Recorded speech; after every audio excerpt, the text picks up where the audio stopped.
오늘 본문은 예수님께서 제자들을 세상에 보내는 그 부분을 보고 있는데요, 특징이 둘씩 이렇게 보내는 그런 장면입니다. 이것은 주님이 갖고 있는 그 사역을 구체적으로 위임하는 그런 현장이라고 할 수 있습니다.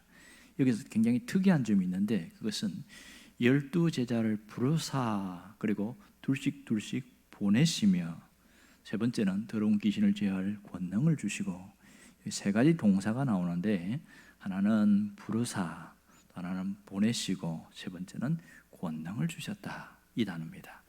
이것은 뭘 얘기하냐면 제자가 어떤 자인가 하는 것을 보여주는데요, 제자의 특징이 무엇인가를 오늘 말씀하고 있습니다. 그러면 제자는 어떤 사람입니까? 먼저 부르심을 받은 사람들이다.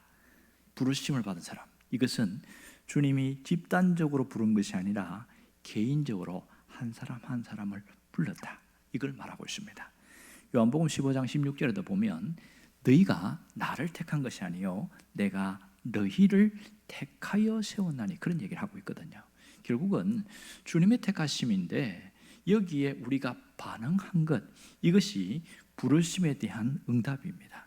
그러니까 주님이 불렀지만 반응이 없는 자들이 있단 말이에요. 그 아직 부르심에 응답이 되지 않은 사람들을 할 수 있겠지요. 제일 먼저 제자는 누구냐? 부르심을 받은 사람들이다, 그 얘기를 하고 있습니다. 특별히 이것은 개인적 사건이라는 겁니다. 신앙은 내가 선택한 것이 아니라 주님의 부르심이 있었기 때문에 가능하다. 특별히 그 하나님의 주시는 그 음성을 반응을 한 사람은 주의 부르심에 있다는 것을 알 수 있게 되겠지요. 이 부르심을 그냥 대수롭지 않게 여기는 사람도 있지만, 부르심은 정말 중요해요. 왜냐하면 인생의 분기점이거든요. 삶의 어떤 틀, 방향, 목적이 정해지는 것이, 부르심에 대한 확신이 있는 사람은 다르게 살아갑니다. 그것이 없으면 부르심이 있어도 아무렇게나 되는 대로 살아가는 것은 바로 그렇습니다. 똑같이 예수를 믿었는데 왜 삶이 다르냐? 그것은 부르심에 대한 확신의 문제가 있기 때문에 그렇습니다. 이 부르심 다음에 이어지는 것은 제자는 그 다음에 보냄을 받은 자다, 이렇게 이야기합니다. 둘씩 보내시고, 그런 얘기하고 있잖아요. 주님은 부르신 다음에 그냥 모아놓기만 하는 것이 아니라 다시 세상 속으로 보냈다는 사실입니다. 세상 속으로. 부르심과 보내심은 서로 연결되어 있습니다. 예수님이 부활하신 이후에 제자들에게 한 유명한 말씀이 있지요.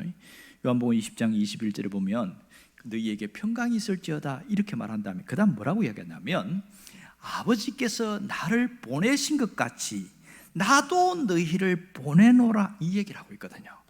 놀라운 것은 그래서 그 훈련을 시키는데 2인 1조로 가고 있습니다. 유대 사회에서 당시에 정인을 세울 때는 반드시 두 사람을 세웠단 말이에요. 신명기에 보면 그 얘기가 나옵니다. 그러니까 두 사람이라는 것은 정인의 수인데, 이것은 혼자 일하지 말고 서로 연대해서 같이 일해라, 생명 공동체가 되어서 일해라, 그런 개념이 굉장히 강합니다. 그래서 전도 현장에서 둘씩 가는 것은 바로 성경적 원리에서 나온 것을 알 수 있습니다. 오늘 우리가 신약교회, 신약 성도들이라 표현하는데, 주님이 우리를 파송했다는 것을 알 수 있습니다. 말씀을 통해서 보면 주님이 우리를 파송했구나. 성경에서는 한자고 말하는 게 뭐냐면 가라고 이야기하고 있습니다. 모여서 예배 드리고 은혜 받고 그렇게 해서, 그렇게 성령으로 충만한 다음에 그 다음 뭘 해야 되냐? 흩어져야 된다, 그 얘기를 하고 있습니다. 그런데 가끔 흩어지지 않으려는 교회들이 있어요. 계속 우리끼리만 모이자 하는데 나중에 무슨 일이 벌어지는지 아세요? 싸움이 일어나는 거예요. 싸움이 일어나. 그런 교회도 비일비재하거든요. 이 힘이 영적으로 충만한 모습에서 같이 모여 있으니까 그 에너지를 발산할 데가 없는 거예요. 교회 안에 있으니까 싸움, 서열 다툼, 주도권 다툼, 그 영적인 모든 에너지를 내부에서 소모하고 있는 거예요. 그래서 교회에 싸움이 나오는 겁니다. 그럼 주님이 가라고 하는데 왜 안 갈까요? 두 가지 이유 때문에 그렇습니다. 하나는 여기가 좋사오니 교회 안이 너무 편하고 너무 좋거든요. 있으니까 뭐라고 하는 사람이 있어요? 편하고 좋잖아요. 온실에 있는 그런 모습처럼 살아가고 있습니다. 교회는 도피처가 아닌데도 도피처처럼 생각하니까 안 가려고 하는 겁니다. 두 번째는 두려움 때문입니다. 나가는 것이 두려운 거예요. 세상에 나가면 신앙의 실력이 금방 드러납니다. 그냥 세상 속에서 세상 사람들과 동화돼 갖고는 전혀 문제가 없어요. 그런데 거기서 예수를 믿으라고 복음을 전할 때 그때부터 신앙 실력이 부딪힘이 있거든요. 예수를 믿지 않는 사람과 믿으려고 하는 사람 사이에서 영적 전쟁이 벌어진단 말이에요. 그때의 신앙이 훈련되지 않은 사람들은 자기 신앙 밑바닥이 그냥 더 유실하게 드러나게 됩니다. 그래서 안 가려고 하는 경우가 굉장히 많습니다. 교회가 나가지 않으면 끊임없이 교회는 자꾸만 고인물이 되어버립니다. 세 번째 제자의 특징은 뭐냐면 주님이 권능을 입혀서 보낸다는 사실입니다. 오늘 제자들에게 보낼 때 그냥 보내지 않고 권능을 주셨다 이렇게 말합니다. 우리에게는 그러면 권능을 언제 주셨어요? 우리에게 권능은 성령님이 우리 오실 때부터 이미 권능이 오신 거예요. 그런데 흔히 성령님이 오실 때에 빈 껍데기로 온다고 생각하는 착각하는 사람이 있습니다.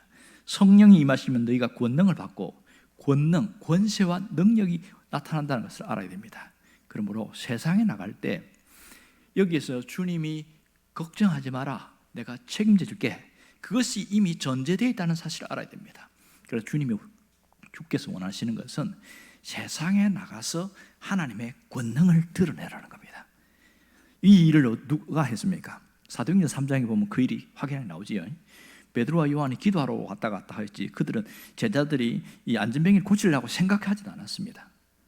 그런데 성전 미문에 있는 이 안전병이를 성령이 강권하시면서 우리를 보라 하면서 예수, 나사렛 예수의 이름으로 일어나 걸으라 하면서 확 일으키잖아요. 이 권능 어디서 나왔습니까? 성령이 임하셨을 때 나타난 능력입니다. 그러면 2000년 전에 베드로에게 임한 성령님은 오늘 우리에게도 동일한 성령님이에요.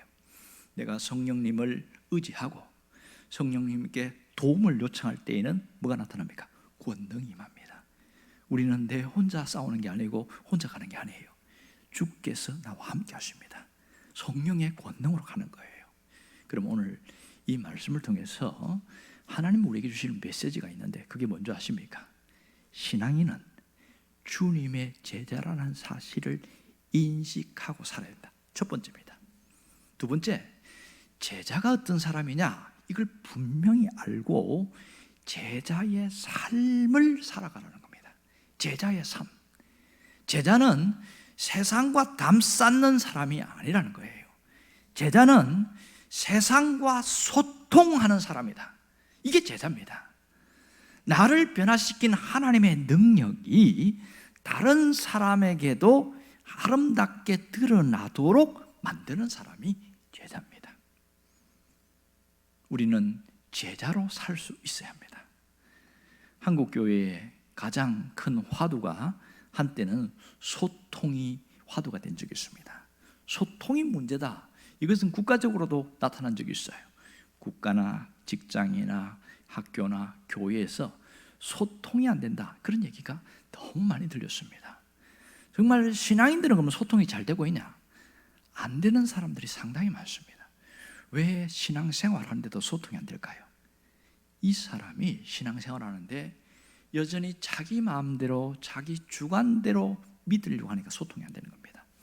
자기 소신이 너무 강한 사람은요 주님을 제대로 못 만납니다.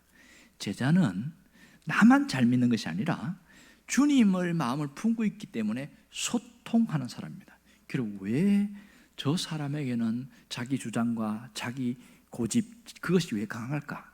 그것은 우리 속에 남아있는 죄의 성 때문에 그렇습니다. 죄의 성은요 내 마음대로 하고 싶어하는 욕구가 있거든요.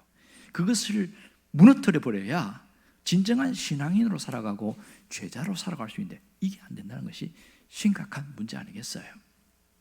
예수님 이사야 53장에 예수님에 대한 예언할 때 그런 얘기 나오시지요.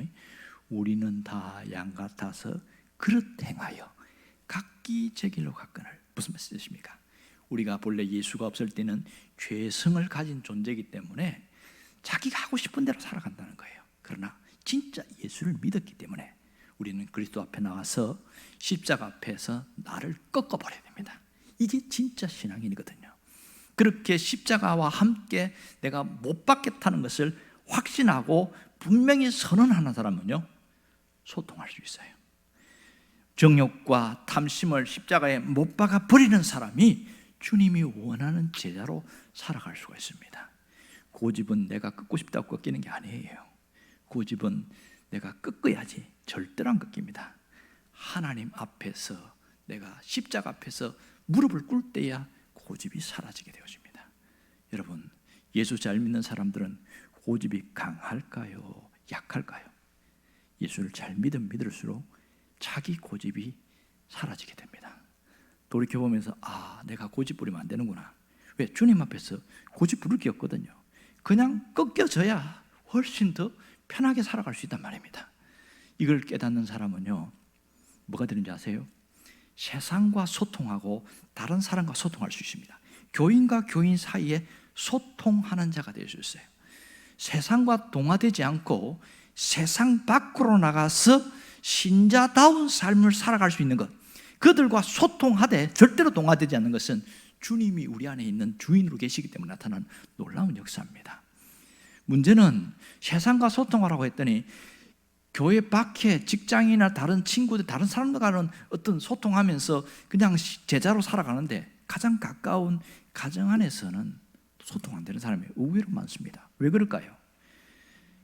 소통이 되는 자들이 뭘로 알 수 있어요? 대화해보면 알아요. 어떤 아버지와 아들이 만나가지고 대화를 해야 된다니까 둘이 소파에 앉았어요. 뭐하고 있는지 아세요? 아버지는 휴대폰 만지고 있고 아들은 게임하고 있고, 소통하려고 앉았는데 그래 아버지가 야 우리 서로 소통하자 그러니까 해보세요 그러는 거예요. 그러니까 아버지가 열받아가지고 말 좀 하자니까 그렇게 해서 서로 싸워왔어요. 대화가 뭔지를 몰라요. 대화는 대놓고 화내는 것인 줄 알고 있는 거예요. 이러니 얼마나 답답합니까? 교회 와갖고는 신앙생활 잘하는 사람인데 둘 다 집에 들어가면 꽉 막혀 있는 거예요. 왜 그럴까요? 신앙인이 어떤 사람인지, 어떤 삶을 살아야 되는지 교육이나 훈련이 제대로 안 되니까 그냥 와서 예배만 드리면 된다 끝. 그것은 신앙이 아니에요. 신앙이, 진정한 신앙인은 주님과 소통이 되고 사랑과 소통이 되는 사람입니다. 여러분, 가정 안에서 소통이 되는 것이 얼마나 중요한지 모릅니다. 그러므로 신앙은 교회 내부용으로 사용하는 것이 아니라 교회 외부용으로 써야 되는데, 이게 오작동이 일어나면 탁 밖에 나가면 막혀버리는 거예요. 교회 안에는 굉장히 좋은 신자인데 교회 밖에 세상으로 나가면 형편없는 사람이 돼가지고 저 인간이 교회 다니냐 그런 욕을 먹는 이유는 신자가 어떤 자인지 어떤 삶을 살아야 되는지를 못 배웠고 훈련이 되지 않아서 그런 일들이 굉장히 많습니다. 가만히 보세요. 이 구원이라는 것은 하나님이신 그분이 이 땅에 내려와서 사람들과 소통해서 만들어 놓은 일이잖아요. 그러면 우리가 그 십자가를 통해서 예수를 믿었어요. 그러면 우리가 보내심을 받은 사람으로서 가는데 세상과 소통이 되어져야 진정한 신앙으로 사는 것이죠. 그렇게 소통한다는데 그러면 소통이 뭐냐? 이 부분을 알아야 가죠. 어떤 분에게 소통이 뭐냐 그랬더니 명쾌하게 정의를 내리는데 뭐라고 그러냐면 소통은 공감이다 이렇게 이야기한 거예요. 멋있게 이야기했어요. 공감, 상대방이 말하는 것을 공감해 주는 것이 소통의 시작이고 소통의 과정이고 소통의 끝입니다. 공감을 해야 아픔을 알고 그것을 이해할 수 있는 것이거든요. 그래서 어떤 분이 이런 얘기를 하더라고요. 공감만 했는데 기적이 일어나더라. 놀랍지 않습니까? 공감만 했는데, 공감을 하면은 날심과 슬픔과 주저앉아 있는 사람에게 위로와 용기를 줄 수 있고요, 주저앉아 있는 사람을 일어서게 하는 것이 힘입니다. 자, 그러면 가정 이야기를 했잖아요. 가정에서 소통이 안 되는 이유는 왜 그럴까요? 공감을 못 해주는 거예요. 자기 이야기, 자기 하고 싶은 말만 내뱉으니까 서로 부딪히는 거예요. 상대방이 무슨 생각을 하고 있는지, 뭘 원하는지, 무슨 고민이 있는지 들어줄 생각을 안 하니까 문제가 되는 거예요. 공감이라는 것은 상대방 하는 얘기를 경청할 뿐만 아니라 거기에서 그렇구나, 얼마나 힘들었냐 이렇게 반응을 해주는 게 공감이거든요. 그게 안 되어지면 우리는 죽을 때까지 소통을 못하고 삽니다. 성도들은 소통하는 사람이 성도입니다. 공감하는 공동체가 좋은 공동체가 되겠죠. 그래서 하나님은 우리가 이렇게 살기를 원해요. 이때 반드시 전제가 되어야 되는 게 뭐냐면 내가 어떤 삶을 살 것이냐, 죽을 때까지 하나님을 의지하는 그런 삶으로 나아갈 때에 인본주의가 안 들어가요. 소통하고 공감하라고 그랬더니 어디서 배우고 그렇게 해갖고 막 해야 된다고 하고 그렇게 하는데, 그러면 신앙은 없어지고 내 모습만 드러나기 시작하는 거예요. 그래서 문제가 되는 것이죠. 오늘 우리가 주님에 대해서 전적인 신뢰와 믿음을 가지고 그것이 전제가 된 다음에 소통과 공감이 일어나야 됩니다. 자, 그러면 가장 먼저 어디서 시작해야 되죠? 가정입니다. 우리가 지금 가정의 달을 맞이하고 있는데 가정 안에서 함께 살지도 하고 떨어지기도 하고 이렇게 하지만은 가까이 있든지 멀리 있든지 상관없이 소통할 수 있어야 됩니다. 그런데 가만히 있으면 소통이 됩니까 안 됩니까? 절대로 안 되죠. 소통은 내가 먼저 할 때에 소통이 시작됩니다. 그러면 믿음이 더 있는 사람이 먼저 시작하는 게 맞습니다. 믿음이 더 앞선 사람이 먼저 시작하는 거죠. 먼저 문자하고 먼저 전화하고 먼저 말을 꺼내고 별일 없냐? 괜찮냐? 그렇게 하면서 내 마음을 전하는데요. 자, 여기서 중요한 것은 소통할 때 I 메시지를 하는 거예요. I 메시지. 네가 그렇게 있는 것을 생각하니까 내가 마음이 걱정이 돼서 전화했다. 항상 말을 할 때에 너 왜 그러냐? 이건 U 메시지입니다. 그러나 내 마음을 전하는 것이 I 메시지. 이게 소통입니다. 이럴 때에 가장 가까이 있는 가정에서부터 소통을 시작하고 그리고 좀 더 확장시켜 나갈 때에 주님이 나를 제자의 삶을 산다고 그렇게 인정할 겁니다. 오늘 우리가 제자의 삶은 크게 멀리 있는 게 아니고 이 가까운 데서부터 시작된다는 것을 잊지 않기를 바랍니다. 기도하겠습니다.